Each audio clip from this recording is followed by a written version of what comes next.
आओ चिड़िया के लिए रखे पानी। कटोरे में रखा चिड़ियों के लिए पानी, पीकर चहकती रही चिड़िया रानी।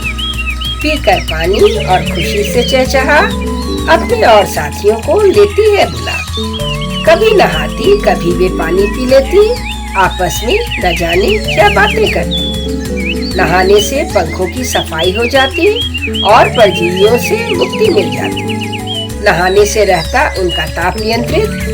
रोज बर्तन में पानी रखें हम खूब अधिक। हमारी प्रकृति की है ये अनमोल रक्षक, करें इनकी रक्षा और हम न बने भक्षक। संतुलन बनाए रखती है ये पर्यावरण का, हरित भविष्य के लिए करें संरक्षण इनका।